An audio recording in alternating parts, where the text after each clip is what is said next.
Hello students, welcome to learn practically. और आज की इस वीडियो में हम कवर करने वाले हैं टाइप्स ऑफ केमिकल रिएक्शंस। तो प्राइमरीली हमारे पास चार टाइप ऑफ केमिकल रिएक्शंस हैं। सबसे पहली है आपके पास कॉम्बिनेशन रिएक्शन, दूसरी है आपके पास डिकम्पोजिशन रिएक्शन, तीसरी है आपके पास डिस्प्लेसमेंट रिएक्शन और चौथी है आपके पास डबल डिस्प्लेसमेंट रिएक्शंस। इसके अलावा हमारे पास ऑक्सीडेशन एंड रिडक्शन भी आता है, oxidation reduction reactions, combustion reactions,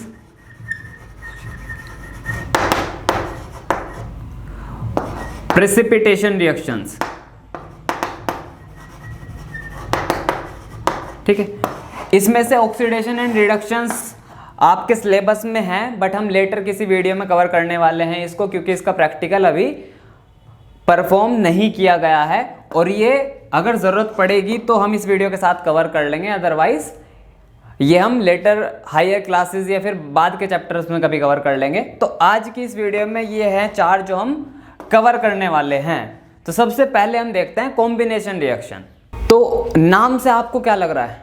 combination reaction यानी कि कुछ ना कुछ कंबाइन होने वाला है, यहाँ पे कॉम्बिनेशन होने वाला है। तो ऐसी रिएक्शंस जिसमें दो प्रोडक्ट आपस में मिलके एक तीसरा नया प्रोडक्ट बनाते हैं, ऐसी रिएक्शंस को हम क्या कहते हैं? कॉम्बिनेशन रिएक्शंस कहते हैं। फिर से देखो, ठीक है, टेक्निकली इन दो को हम क्या कहते हैं? रिएक्टेंट्स कहते हैं और इसको हम प्रोडक्ट कहते हैं, बट हम साधारण भाषा में समझ रहे हैं यहाँ पे, क्योंकि कंसेप्ट समझना है।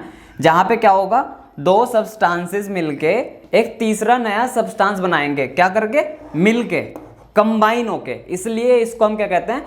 कॉम्बिनेशन रिएक्शन कहते हैं। इसका एक एग्जांपल है हमारे पास कैल्शियम ऑक्साइड, जब वाटर के साथ मिक्स किया जाता है तो वो क्या बनाता है? कैल्शियम हाइड्रोक्साइड बनाता है और बहुत सारी हीट एनर्जी इसमें से इवॉल्व होती है। ठीक है, इसको हम क्विक लाइम कहते हैं, ये वाटर है आपका, और इसको हम स्लेक्ड लाइम भी कहते हैं। इसको आम भाषा में हम चूना कहते हैं, वाइट कलर का आता है जो। ठीक है, तो यहाँ पे एक प्रोडक्ट कैल्शियम ऑक्साइड हुआ आपका, दूसरा आपका वाटर हुआ, पानी। इन दोनों ने मिलके क्या किया? एक तीसरा नया प्रोडक्ट बनाया, कैल्शियम हाइड्रोक्साइड, जिसको हम स्लेक्ड लाइम कहते हैं। ठीक है, तो इस तरह की रिएक्शंस क्या होती है? आपकी कॉम्बिनेशन रिएक्शन होती है। अब इसका हम प्रैक्टिकल देखते हैं। तो अब हम देखते हैं प्रैक्टिकल एग्जाम्पल किस चीज़ का? कॉम्बिनेशन रिएक्शन का। उसके लिए हमारे पास यहाँ पे कैल्शियम ऑक्साइड है, जिसको हम सामान्य तौर पे क्विक लाइम भी कहते हैं। अब जब मैं इसमें H2O ऐड करूँगा, यानी कि पानी ऐड करूँगा, तो देखो क्या होगा।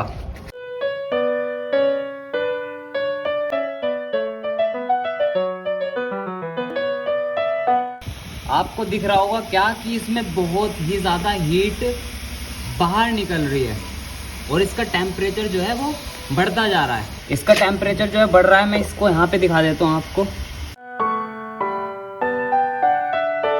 तो ये जो नया प्रोडक्ट हमारे पास बना वो क्या है? आपका कैल्शियम हाइड्रोक्साइड, जिसको जनरल टर्म्स में हम स्लेक्ड लाइम भी कहते हैं।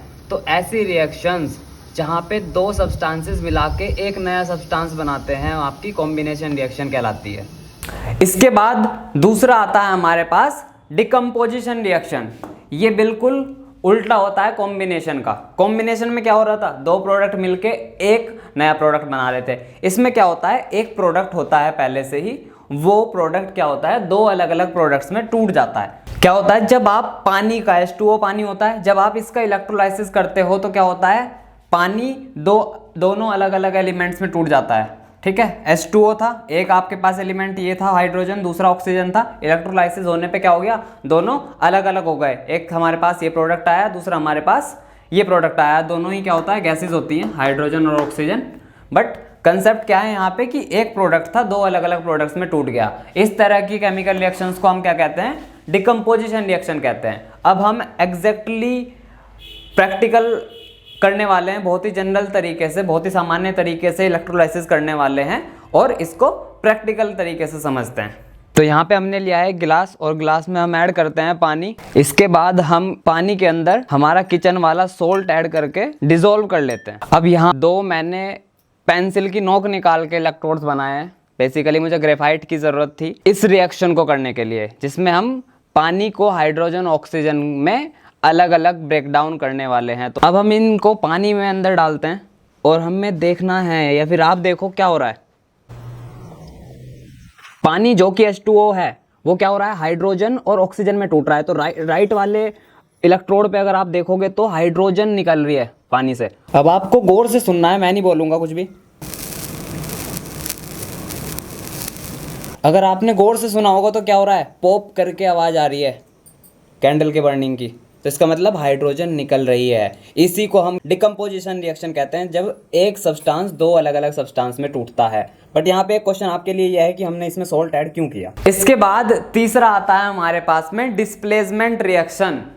तो देखो नाम से ही सारी चीज़ों का हमें मतलब पता होना चाहिए। डिस्प्लेसमेंट यानी कि कुछ ना कुछ डिस्प्लेस होने वाला है। जैसे कि इसका एग्जाम्पल हम पहले देख लेते हैं। जब आप CuSO4 यानी कि कॉपर सल्फेट सॉल्यूशन में, एक्वस सॉल्यूशन में क्या करते हो, आयरन को ऐड करते हो, तो ये क्या करता है, FeSO4 बनाता है और उसके साथ में क्या होगा, कॉपर अलग हो जाएगा।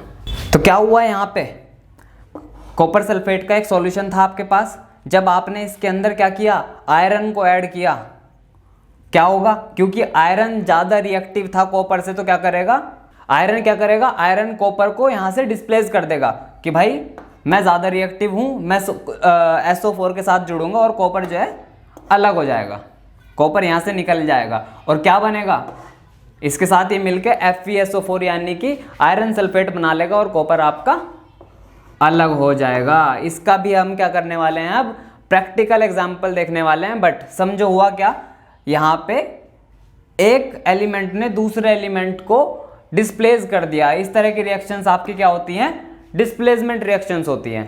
अब इसका हम देख लेते हैं, यही एग्जैक्ट सेम प्रैक्टिकल। तो आज की इस वीडियो में हम समझते हैं डिस्प्लेसमेंट रिएक्शन एग्जाम्पल के साथ में। तो उसके लिए मेरे पास यहाँ पे ग्लास में पानी है और इस पानी में मैं क्या कर रहा हूँ, ऐड कॉपर सल्फेट। तो यहाँ पे हमारे पास कॉपर सल्फेट का सॉल्यूशन ऑलमोस्ट तैयार हो गया है। अब इसको मैं अलग अलग दो छोटे गिलास में करने वाला हूँ, ठीक है। दोनों का ऑलमोस्ट ब्लू कलर है। अब मैं एक में क्या कर रहा हूँ, आयरन नेल्स डाल रहा हूँ। तो देखो राइट हैंड पे जो मेरे पास है, इसका कलर ब्लू है जैसा पहले था, बट इसका कलर यहाँ पे चेंज हो गया है। जब मैंने इसमें आयरन को मिलाया तो इसका कलर चेंज होकर कैसा हो गया, ग्रीनिश ब्लू हो गया। हुआ क्या अब इसमें, क्योंकि आयरन मैंने इसमें ऐड किया कॉपर सल्फेट सॉल्यूशन में, और आयरन क्योंकि कॉपर से ज़्यादा रिएक्टिव होता है तो वो क्या करेगा, कॉपर को रिप्लेस कर देगा और सॉल्यूशन बनाएगा फेरस सल्फेट। अब जब मैंने इसमें से आयरन नेल्स निकाली हैं तो आपको देखो इन पे क्या हुआ, कॉपर जमा हो गया, यानी कि कॉपर अलग हो गया था इस सॉल्यूशन से और इसमें आयरन मिक्स हो गया था। इस तरह की रिएक्शंस को हम क्या कहते हैं, डिस्प्लेसमेंट रिएक्शन कहते हैं।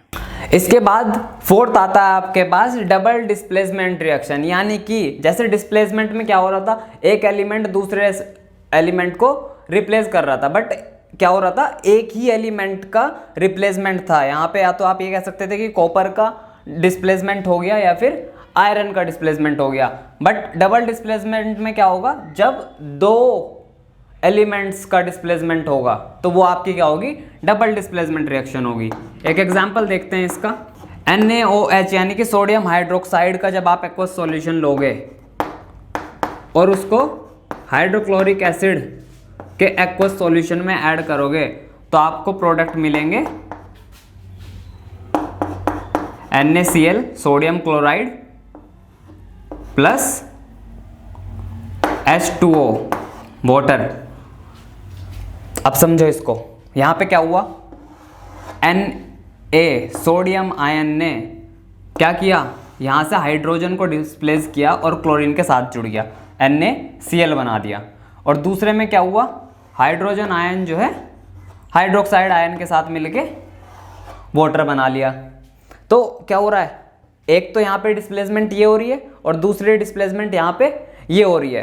तो एक डिस्प्लेसमेंट ये हुई, दूसरी ये हुई, तो दो डिस्प्लेसमेंट हुए हैं यहाँ पे। तो इसलिए इस रिएक्शन को हम, इस तरह की रिएक्शंस को क्या कहते हैं, डबल डिस्प्लेसमेंट, जहाँ पे दो आयंस का डिस्प्लेसमेंट होता है, ठीक है। अब इसका भी हम क्या करते हैं, प्रैक्टिकल एग्जाम्पल देख लेते हैं।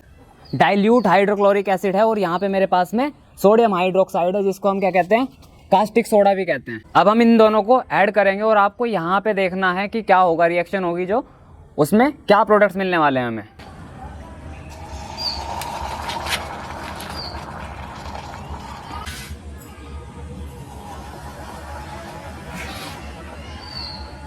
तो 3 चीज़ें निकली एसिड और बेस को रिएक्ट करने पे। एक सॉल्ट मिला आपको, एक आपको वाटर मिला और तीसरा आपको हीट मिली, बहुत सारी हीट एनर्जी। और यहाँ पे एक क्वेश्चन आपके लिए भी है कि हम बड़ा कहते रहते हैं यहाँ पे एक्वस सॉल्यूशन है, ये एक्वस सॉल्यूशन है।